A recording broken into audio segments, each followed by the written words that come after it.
Há muitas pessoas procurando o caminho de salvação. Não conseguem encontrar. Será que estão procurando de uma maneira certa? Jesus disse: conhecereis a verdade e a verdade vos libertará. Em Provérbios, capítulo 14, verso 12 diz: há caminho que ao olho do homem parece direito, mas o fim dele são os caminhos da morte.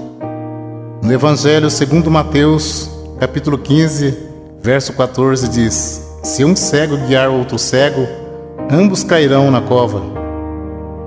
Em Jeremias capítulo 17, verso 5 diz: maldito o homem que confia no homem. Então tudo que for falado aqui, você pode conferir aí na sua Bíblia Sagrada, para que você possa entender o caminho da verdade. Se Deus não tivesse plano de salvação na tua vida, esta mensagem não teria chegado até você. Entrai pela porta estreita, porque largo é o caminho que conduz à perdição, e muitos são os que entram por ela. O apóstolo Paulo escreveu: se o julgamento começa por nós, qual será o fim daqueles que são desobedientes ao Evangelho de Deus? Se alguém não valorizar a palavra de Deus, com certeza dirá naquele dia: eu pensei que todos os caminhos levassem a Deus. O apóstolo Paulo escreveu aos Gálatas, capítulo 1, versos 6, 7, 8 e 9: maravilho-me de que tão depressa passeis daquele que vos chamou a graça de Cristo para outro evangelho, o qual não é outro, mas há alguns que vos inquietam e querem transtornar o evangelho de Cristo. Mas ainda que nós mesmos, ou um anjo do céu, vos anunciar outro evangelho além do que está escrito, seja anátema. Assim como já vos dissemos, agora de novo vos digo: se alguém vos anunciar outro evangelho além do que já recebeste, seja anátema. Jesus Cristo disse: eu sou o caminho, a verdade e a vida. Ninguém vem ao Pai senão por mim. O Evangelho segundo João, capítulo 10, verso 9 ao 14. Jesus disse: eu sou a porta. Se alguém entrar por mim, salvar-se-á. E entrará e sairá e achará pastagem. O ladrão não vem senão a roubar, a matar e a destruir. Eu vim para que tenha vida, e vida com abundância. Eu sou o bom pastor. O bom pastor dá sua vida pelas ovelhas. Mas o mercenário e o que não é pastor, de quem não são as ovelhas, vê vir o lobo e deixa as ovelhas e foge. E o lobo as arrebata e dispersa. Ora, o mercenário foge porque é mercenário e não tem cuidado das ovelhas. Jesus disse: eu sou o bom pastor, e conheço as minhas ovelhas, e das minhas sou conhecido.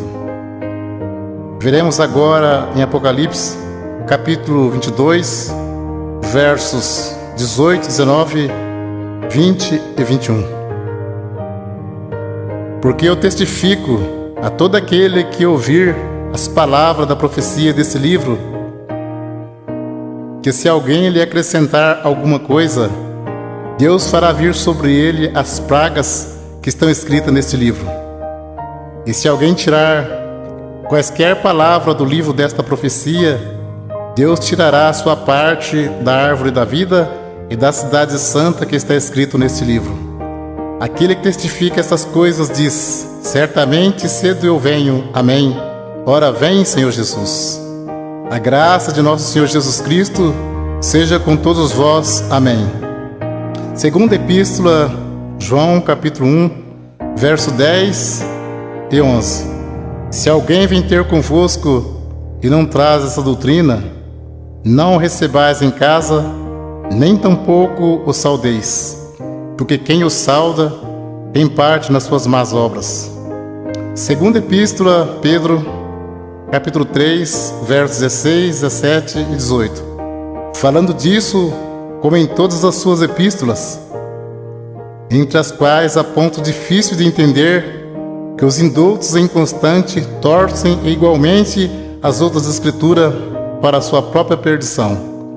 Vós, portanto, amados, sabendo isto de antemão, guardai-vos de que, pelo engano dos homens abomináveis, sejais juntamente arrebatados, e descaiais da vossa firmeza. Antes crescei na graça e conhecimento de nosso Senhor e Salvador Jesus Cristo. A Ele seja dada a glória, assim agora, como no dia da eternidade. Amém. Segunda Epístola a Pedro, capítulo 1, verso 20 e 21.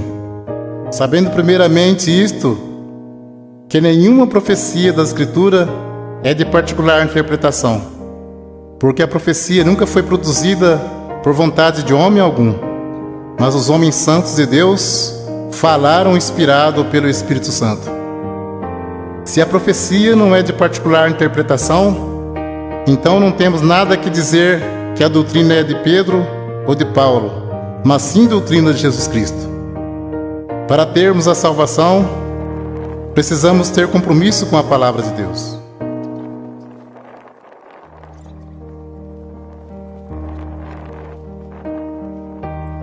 Vamos ver o batismo verdadeiro aos Efésios, capítulo 4, verso 4, 5, 6 e 7. Há um só corpo e um só Espírito, como também foste chamados em uma só esperança da vossa vocação. Um só Senhor, uma só fé, um só batismo, um só Deus e Pai de todos, o qual é sobre todos e para todos e em todos. Mas a graça foi dada a cada um de nós, segundo a medida do dom de Cristo. Batismo tem muitos, mas de acordo com a Bíblia, é só um. Vamos ver qual é o verdadeiro. Segundo Marcos, capítulo 16, verso 15, 16 e 17. Jesus disse: Ide por todo o mundo, pregai o evangelho a toda criatura. Quem crer e for batizado será salvo, mas quem não crer será condenado. E estes sinais seguirão aos que crerem em meu nome.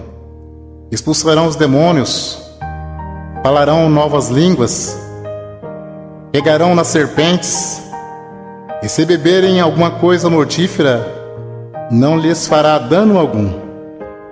E porão as mãos sobre os enfermos e os curarão.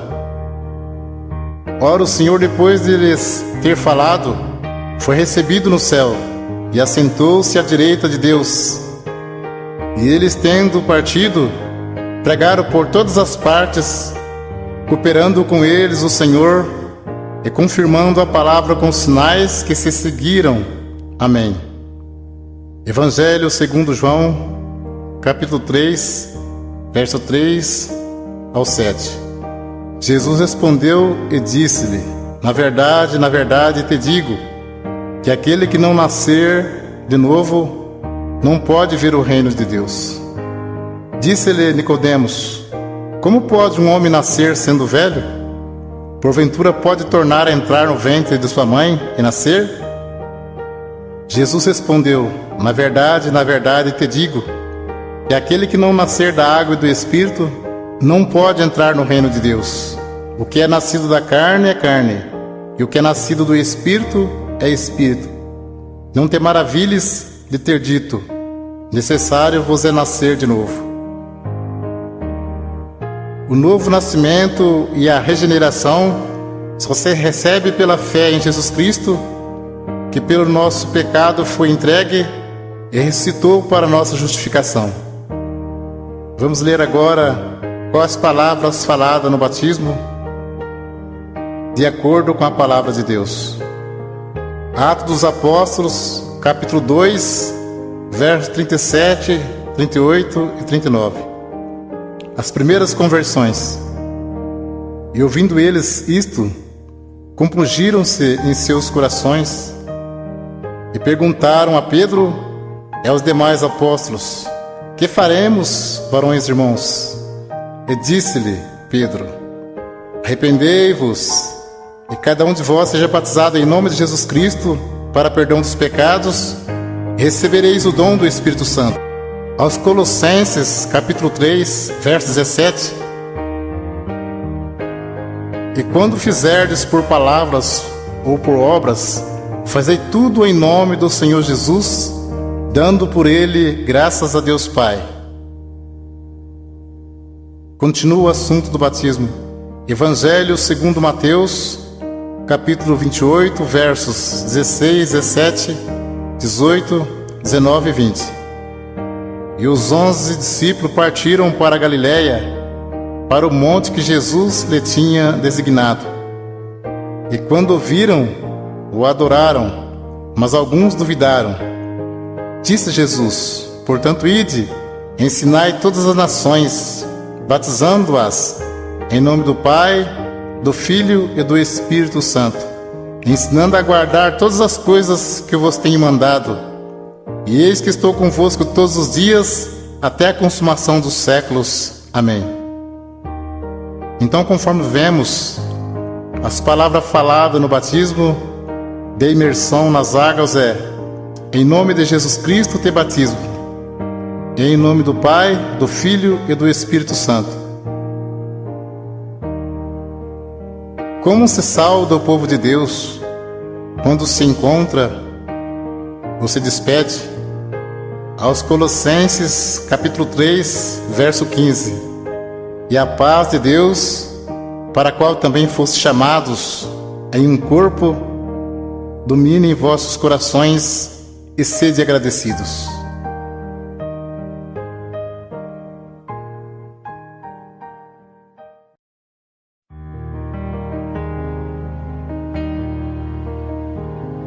Vamos ver doutrina Santo Ósculo. Nós vamos ver qual é a igreja de Cristo que diz na Sagrada Escritura. Aos Romanos, capítulo 16, versos 16, 17 e 18: saudai-vos uns aos outros com o santo ósculo. As igrejas de Cristo vos saúdam. E rogo-vos, irmãos, que noteis os que promovem dissensões e escândalo contra a doutrina que aprendeste. Desviai-vos deles, porque os tais não servem a nosso Senhor Jesus Cristo, mas ao seu ventre, e com suaves palavras e lisonjas enganam os corações dos simples. Também em primeira epístola a Pedro, capítulo 5, verso 14: saudai-vos uns aos outros com o ósculo de caridade. Paz seja com todos, vós que estáis em Cristo Jesus. Amém. Vamos ver agora a doutrina do véu. 1 aos Coríntios, capítulo 11: e louvo-vos, irmãos, porque em tudo vos lembrais de mim, e retende os preceitos como vou-lo entreguei. Mas quero que saibas que Cristo é a cabeça de todo varão, e o varão a cabeça da mulher, e Deus a cabeça de Cristo. Todo homem que ora ou profetiza, tendo a cabeça coberta, desonra sua própria cabeça, mas toda mulher que ora ou profetiza com a cabeça descoberta, desonra sua própria cabeça, porque é como se estivesse rapada. Portanto, se a mulher não se cobre com o véu, tosquie-se também. Mas se para a mulher é coisa indecente tosquear-se ou rapar-se, que põe o véu. O varão, pois, não deve cobrir a cabeça, porque é a imagem e glória de Deus, mas a mulher é a glória do varão. Porque o varão não provém da mulher, mas a mulher do varão. Porque também o varão não foi criado por causa da mulher, mas a mulher por causa do varão. Portanto, a mulher deve ter sobre a cabeça sinal de poderio por causa dos anjos. Todavia, nem o varão é sem a mulher, nem a mulher sem o varão no Senhor.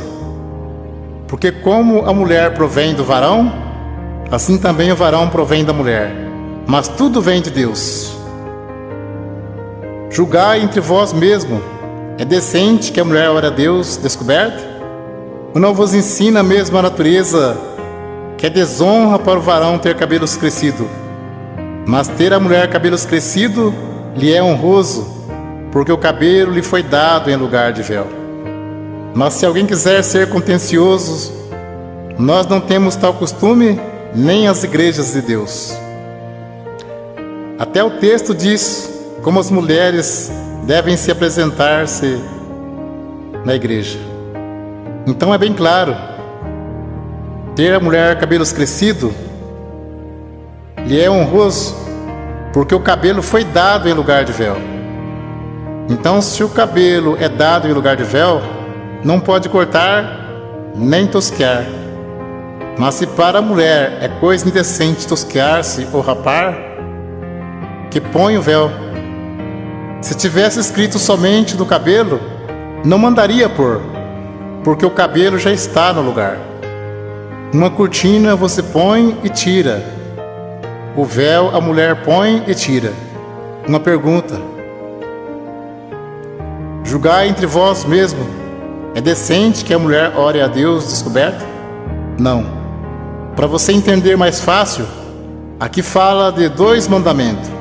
A mulher não pode cortar o cabelo, porque ter a mulher cabelos crescidos lhe é honroso, e tem que pôr o véu branco.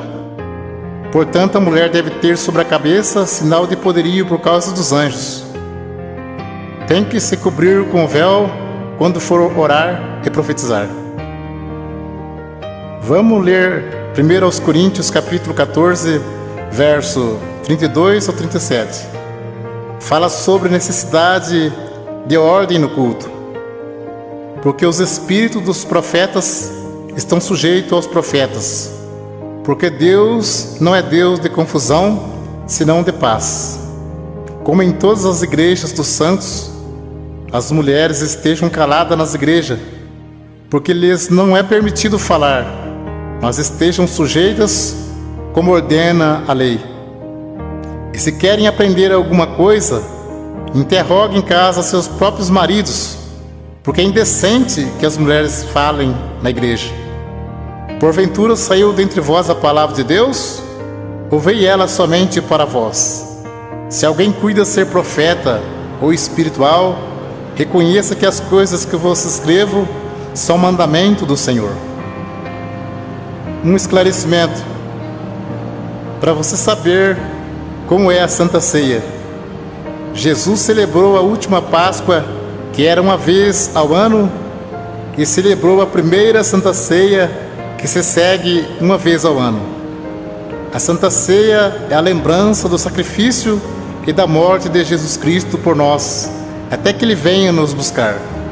Ceia todo domingo ou todo mês não se encontra nas Sagradas Escrituras. Ceia todo mês é maneira de prender a pessoa firme no pagamento do dízimos. Cuidado com isso. Deus abençoe pela atenção. Que Deus cumpra na sua vida a oração que Jesus Cristo fez ao Pai. Segundo Mateus, capítulo 11, versos 25 ao 30. Naquele tempo, respondendo Jesus, disse: Graças te dou, ó Pai, Senhor do céu e da terra, que ocultastes estas coisas aos sábios e entendidos, e revelaste aos pequeninos. Sim, ó Pai, porque assim te aprouve. Todas as coisas me foram entregues por meu Pai, e ninguém conhece o Filho senão o Pai, e ninguém conhece o Pai senão o Filho, e aquele a quem o Filho quiser revelar. Vinde a mim, todos que estáis cansados e oprimidos, eu vos aliviarei. Tomai sobre vós o meu jugo e aprendei de mim, que sou manso e humilde de coração, e encontrarei descanso para as vossas almas, porque o meu jugo é suave e o meu fardo é leve.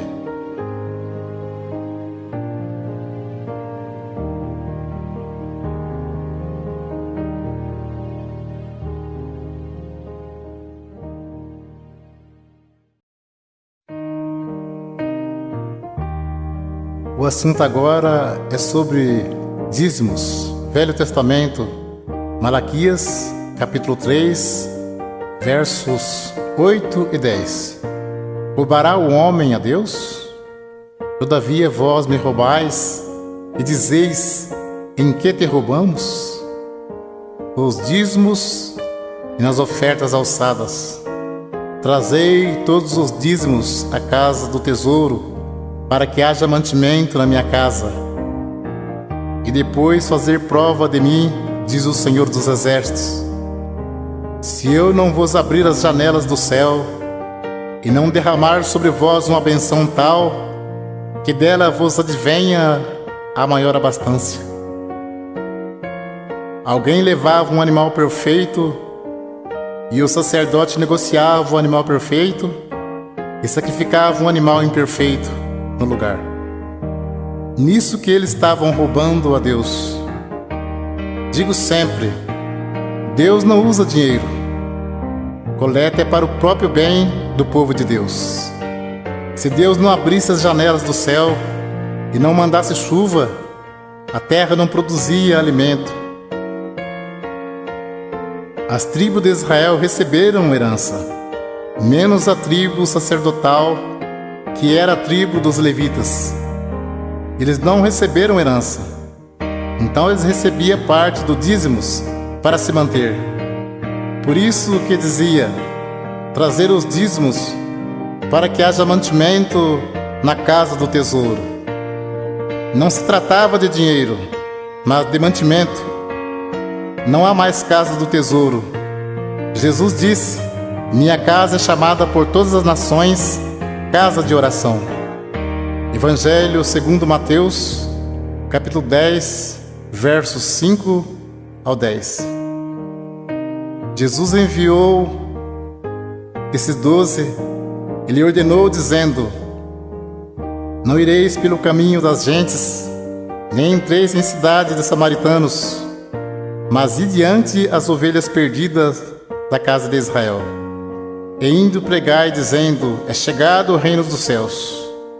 Curai os enfermos, limpai os leprosos, ressuscitai os mortos, expulsai os demônios. De graça recebestes, de graça dai. Não possuai ouro, nem prata, nem cobre em vossos cintos, porque digno é o operário do seu salário. Nem alforje para o caminho, nem duas túnicas, nem alparcas, nem bordão, porque digno é o operário do seu alimento. Podemos cumprir com alegria a missão de anunciar o Evangelho da graça. Jesus já pagou a nossa salvação com o precioso sangue que Ele derramou no duro madeiro da cruz. Enviando o apóstolo disse, de graça recebeste, de graça dai. Não precisa explorar ninguém. A parte material, Deus tudo provê na nossa vida. Jesus Cristo, sendo Filho de Deus, não poderia vir desfazendo a lei de Deus. Tanto é que Ele foi circuncidado ao 8º dia, segundo o uso da lei. Foi levado ao templo para ser consagrado segundo o uso da lei. E cumpriu celebrando a última Páscoa. Então Ele cumpriu a lei e trouxe a graça. A lei e os profetas duraram até João. A graça e a verdade vieram por Jesus Cristo. Hebreus capítulo 7, verso 9, 18 e 19. E para assim dizer, por meio de Abraão até Levi, que recebe dízimos, pagou dízimos, porque o precedente mandamento é abrogado por causa da sua fraqueza e inutilidade. Pois a lei nenhuma coisa aperfeiçoou, e desta sorte é introduzida uma melhor esperança, pelo qual chegamos a Deus. Hebreus capítulo 7, versos 12, 13 e 14. Porque mudando-se o sacerdócio, necessariamente se faz também mudança da lei. Porque aquele de quem essas coisas se dizem, pertence a outra tribo, da qual ninguém serviu ao altar, visto ser manifesto que nosso Senhor procedeu de Judá, e concernente a esta tribo, nunca Moisés falou de sacerdócio, porque dele assim se testifica: tu és sacerdote eterno, segundo a ordem de Melquisedeque. Jesus procedeu da tribo de Judá, e não da tribo de Levi, que era a tribo dos sacerdotes. Então, se muitos espertalhões pregam que tem que pagar dízimo hoje, por que eles não se preocupam em cumprir mais algum mandamento da lei? Porque o assunto deles é só dinheiro. Procura enganar, sendo que dízimos era para que houvesse mantimento na casa do tesouro. Muitos querem tirar proveito para ganhar dinheiro, dizendo: digno é o obreiro do seu salário. Mas isto é mesmo que dizer: digno é o obreiro do seu alimento. O apóstolo Paulo disse em Atos capítulo 20, versos 33 ao 36: de ninguém cobicei a prata, nem o ouro, nem o vestido. Vós mesmos sabeis que para o que me era necessário a mim e aos que estão comigo, essas mãos me serviram. Tenho-vos mostrado em tudo que, trabalhando assim, é necessário auxiliar os enfermos e recordar as palavras do Senhor Jesus, que disse: mais bem-aventurado coisa é dar do que receber. E havendo dito isto, pôs-se de joelhos e orou com todos eles. Mas o assunto viver do Evangelho era alimento, e não receber dízimos. Para você entender mais fácil, os apóstolos poderiam viajar em missão e ficar na casa de alguém não crente e ali se alimentar por alguns dias. E como Deus estava chamando também pessoas pobres, em vez dos apóstolos pedir dinheiro aos novos convertidos, eles os ajudavam. Vamos ler aos Romanos capítulo 15, versos 26 e 27. Porque pareceu bem a Macedônia e a Caia fazerem uma coleta para os pobres dentre os santos que estão em Jerusalém. Isso lhe pareceu bem, como devedores que são para com eles, porque se os gentios foram participantes dos bens espirituais, devem também ministrar os temporais. Confira esse assunto com atenção. Paulo disse em 1 Coríntios, capítulo 9, verso 12 ao 14 e 15 ao 18. Se outros participam deste poder sobre vós, por que não mais justamente nós? Mas nós não usamos desse direito, antes suportamos tudo para não pormos impedimento algum ao Evangelho de Cristo. Não sabeis vós que os que administram o que é sagrado comem do que é do templo, e que os que de contínuo estão junto ao altar participam do altar? Assim ordenou também o Senhor aos que anunciam o Evangelho que vivam do Evangelho. Mas eu de nenhuma destas coisas usei, e não escrevi isso para que assim se faça comigo, porque melhor me fora morrer do que alguém fazer vã esta minha glória. Porque se anuncio o Evangelho, não tenho do que me gloriar, pois me é imposta esta obrigação. E ai de mim se não anunciar o Evangelho. E por isso, se eu faço de boa mente, terei prêmio. Mas se de má vontade, apenas uma dispensação me é confiada. Logo, que prêmio tenho que, evangelizando, proponha de graça o Evangelho de Jesus Cristo, para não abusar do meu poder no Evangelho. E Paulo disse: outras igrejas despojei, deixando de receber salário, para vos anunciar de graça o Evangelho de Jesus Cristo.